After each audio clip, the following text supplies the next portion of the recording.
ईडीने चौकशीसाठी बोलवलंय, त्यात कोणतेही कारण दिलेलं नाही. पण आता त्यांनी बोलवलंय म्हटल्यावर एक लॉ अबायडिंग सिटीजन या नात्याने मी जाऊन त्यांच्या सगळ्या प्रश्नांना उत्तरं देईन.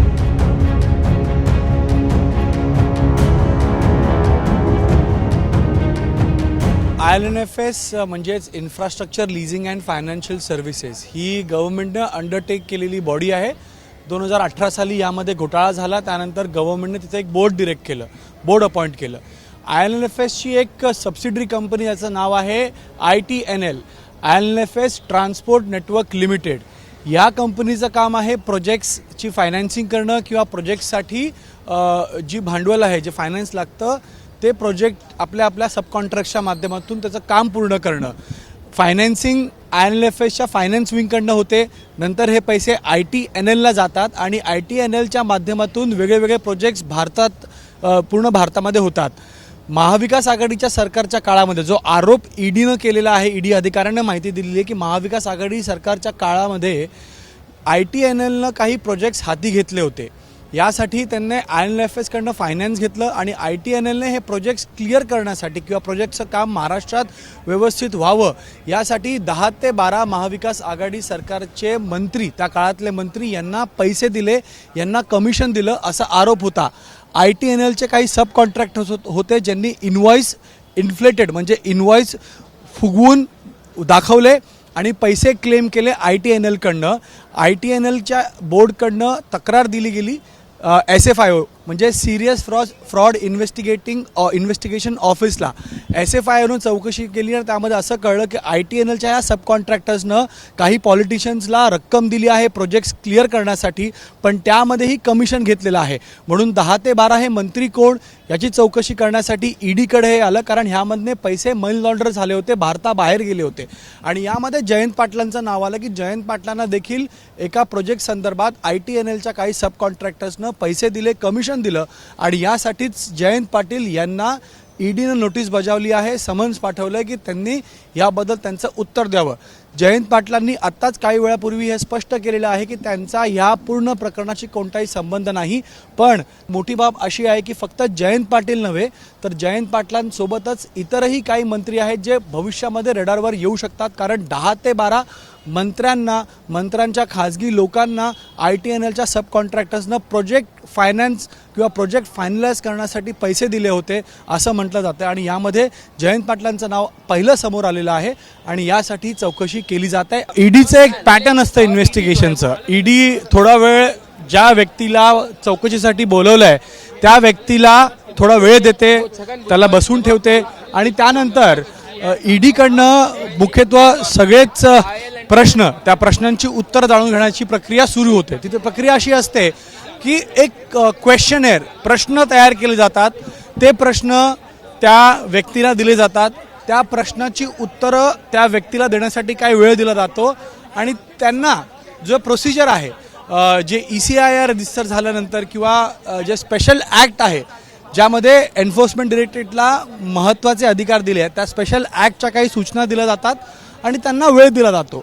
त्यानंतर अधिकारी, जे ईडी अधिकारी ज्यांना समन्स पाठवलं असतं, जो इन्व्हेस्टिगेटिंग ऑफिसर असतो आणि जे झोनल डिरेक्टर असतात किंवा 2 झोन आहेत तिकडे, झोन 1 झोन 2, त्या झोनचे अधिकारी आणि डिरेक्टर दोघे तिथं बसतात आणि त्या व्यक्तीशी ज्यांना बोलवलं, म्हणजे आज जयंत पाटलांकडनं त्या प्रश्नांची उत्तरं जाणून घेतात. आता हे प्रकरण थोडं किचकट आहे.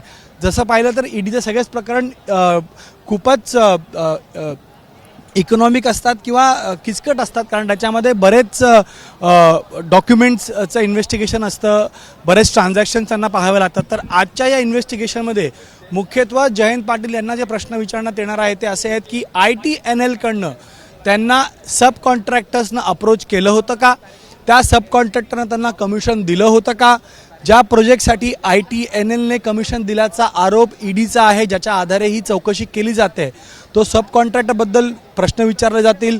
ज्यावेळेस महाविकास आघाडी सरकार होती त्यावेळेला त्यांच्या खात्यासंदर्भातले प्रश्न असतील आणि असे वेगवेगळे प्रश्न, म्हणजे ILNFSबद्दल त्यांना विचारलं जाईलच की या कंपनीच्या या सब कॉन्ट्रॅक्टर ते ओळखतात का.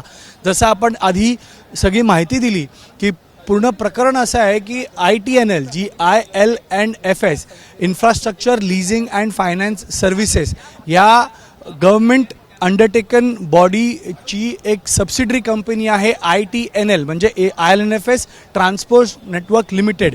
या कंपनीचं काम असतं इन्फ्रास्ट्रक्चर प्रोजेक्ट्स बिल्टअप करणं. यासाठी फायनान्स ते IL&FSच्या फायनान्स विंगकडनं घेतात आणि नंतर हे प्रोजेक्ट्स अस्तित्वात आणण्याचं काम या ITNLकडे असतं. आणि IL&FSचे जितके प्रकरणं आहेत त्यापैकी 40% घोटाळे याच ITNLच्या माध्यमातून झाल्याचं एका रिपोर्टमधून समोर आलं आहे आणि म्हणूनच बँक्रप्सी IL&FSकडनं दाखवण्यात आली होती पुढे. तर ITNLनं देखील महाराष्ट्रामध्ये काही प्रोजेक्ट्स सुरू करण्यासाठी कमिशन मंत्र्यांना दिलं आणि फक्त एक नाही तर 10 ते 12 मंत्री असल्याचा आरोप त्या रिपोर्टमध्ये आहे.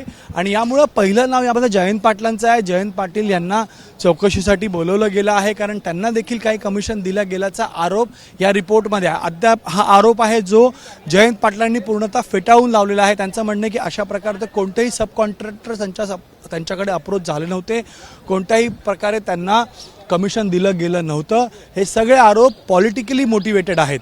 म्हणून आजची चौकशी त्या क्वेश्चनेअर म्हणजे प्रश्नांची उत्तरं घेतली जातील आणि नंतर क्रॉस क्वेश्चनिंग पण होतं असं की आता ह्या केसमध्ये त्या सब कॉन्ट्रॅक्टरकडनं ईडीनं काही माहिती घेतली असेल, त्याची चौकशी झाली असेल.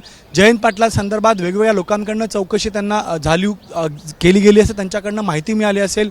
सुरुवातीला प्रश्नांची उत्तरं मिळाल्यानंतर जी ॲडिशनल इन्फॉर्मेशन इन्व्हेस्टिगेशनमध्ये येते त्यालाही पुन्हा एकदा जयंत पाटलांसमोर ठेवण्यात येईल. त्यावरती त्यांना प्रश्न विचारले जातील, त्याचं उत्तर घेतलं जाईल आणि बऱ्याच वेळेला दुसऱ्या व्यक्तीनं जयंत पाटलांविरुद्ध जी काही साक्ष दिली असेल, माहिती दिली असेल, त्या आधारे प्रश्न पुन्हा विचारले जातात आणि म्हणून वेळ लागतो.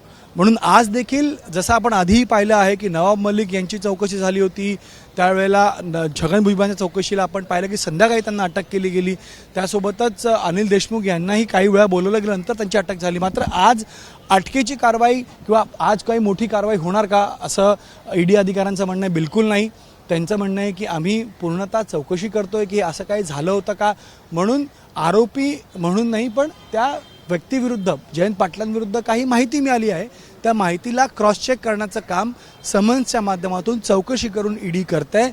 आणि यासाठी ईडीनं आज वेळ दिला होता, ते आले आहेत आणि आज काही तास ही चौकशी चालेल आणि ह्या चौकशीनंतर जयंत पाटलांचं काय म्हणणं असतं, ईडी अधिकारी काय म्हणतात हे पाहणंही महत्त्वाचं असेल. खूप सेन्सिटिव्ह आहे कारण आपण या आधीपासून पाहतोय की ज्यावेळेस राष्ट्रवादीमध्ये एकंदरीत शरद पवारांचा राजीनामा किंवा राष्ट्रवादी काँग्रेस पक्ष हा फुटणार आणि काही आमदार जाणार हे उघडपणे भाजपचे नेते म्हणत होते, चर्चा होती आणि बऱ्याच चर्चा या मधल्या काळामध्ये झाल्या. आणि यामध्ये प्रामुख्यानं एकच गोष्ट वारंवार असं म्हटलं जात होतं की राष्ट्रवादी काँग्रेसमध्ये जी अस्वस्थता आहे, जे आमदार जाण्याच्या तयारीत आहेत, त्यांचं कारण एकच आहे, ईडी आणि CBIचा वापर होतोय. 7 ते 8 असे मोठे मंत्री नेते आहेत, माजी मंत्री नेते आहेत ज्यांना ईडीकडनं CBIकडनं समन्स येऊ शकतो आणि त्या दबावाखाली हे सगळं घडतंय. आज पुन्हा आपण पाहतोय की जयंत पाटील यांना बोलवलं गेल्यानंतर राजकीय वातावरण तापलेलं आहे आणि निश्चितपणे दबाव तंत्र तर असेलच असा आरोप राष्ट्रवादी काँग्रेसकडनं किंवा विरोधकांकडनं केला जातो. मात्र ईडीचं स्पष्ट मत आहे की आम्ही कोणत्याही पॉलिटिकल मोटिवेटेड कारवाया करत नाही. आमच्याकडे काही माहिती आली, त्या माहितीच्या आधारे आम्ही चौकशीसाठी बोलवलं आहे. पण ही आजची कारवाई अत्यंत महत्त्वाची आहे कारण जयंत पाटील हे प्रदेश अध्यक्ष आहेत राष्ट्रवादीचा. एकंदरीत पाहिला तर एक आवाज म्हणून ते ओळखले जातात आणि म्हणून पूर्ण कॅडर चार्जड अप आहे. आता या आजच्या चौकशीनंतर पुढे काय होतं हे पाहणं महत्त्वाचं असेलच. ABP माझा, उघडा डोळे बघा नीट.